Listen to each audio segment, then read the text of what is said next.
केजरीवाल सरकार की इस बड़ी जीत के बाद राजधानी में क्या बदलेगा? सुप्रीम कोर्ट ने अपने फैसले में साफ तौर पर यह कहा था कि लोकतंत्र में जनता द्वारा चुनी गई सरकार ही सर्वोच्च होती है, लिहाजा सरकार के पास अफसरों का नियंत्रण नहीं होना ठीक नहीं होगा।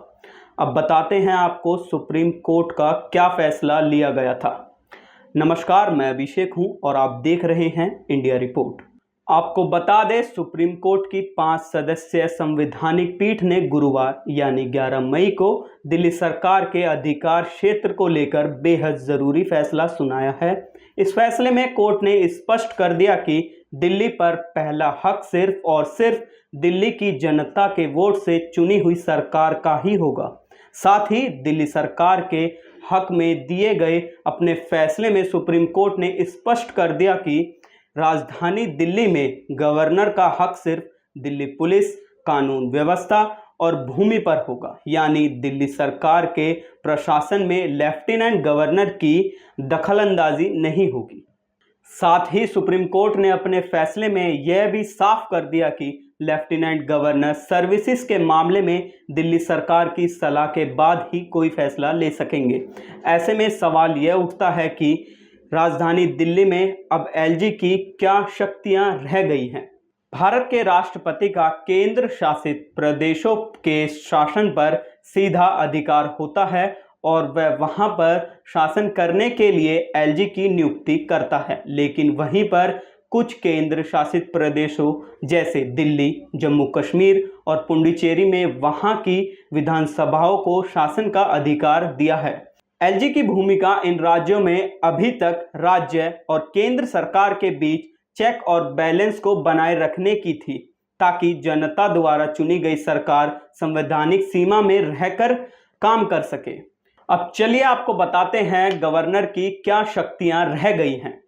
लेफ्टिनेंट गवर्नर जरूरत पड़ने पर विधानसभा सत्र को बुला सकता है, साथ ही सत्र की अवधि बढ़ा सकता है या फिर सत्र को समय से पहले घटा भी सकता है।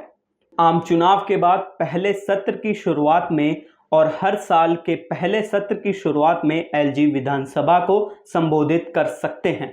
कोई बिल या संशोधन विधानसभा में तब तक नहीं पेश किया जा सकता जब तक एलजी इस बिल को अपने पास से खुद पास नहीं कर देते हैं। हालांकि इस प्रक्रिया को लेकर राज्य की विधानसभा को भी कुछ अधिकार दिए गए हैं। कुछ बिल ऐसे भी हैं जिनको बिना एलजी के पास किए विधानसभा में पेश किया जा सकता है। आपको बता दें कि उपराज्यपाल मुख्यमंत्री की नियुक्ति करता है और फिर सीएम की सलाह पर वह उनके मंत्रिमंडल की नियुक्ति करता है, साथ ही उनको पद और गोपनीयता की शपथ दिलवाता है। उपराज्यपाल मंत्रिपरिषद की सलाह पर नियम बनाएंगे। मंत्रिपरिषद की सलाह पर उपराज्यपाल नियमों को अपनाएंगे। दिल्ली में एलजी कानून और व्यवस्था में सीधे तौर पर दखल दे सकते हैं। दिल्ली में एलजी के पास ही पुलिस का नियंत्रण है और उनके पास दिल्ली विकास प्राधिकरण की जमीनों का भी नियंत्रण आ गया है। इस अपडेट में मेरे साथ इतना ही। ऐसी और ताज़ा तरीन खबरों के लिए बने रहें इंडिया रिपोर्ट के साथ।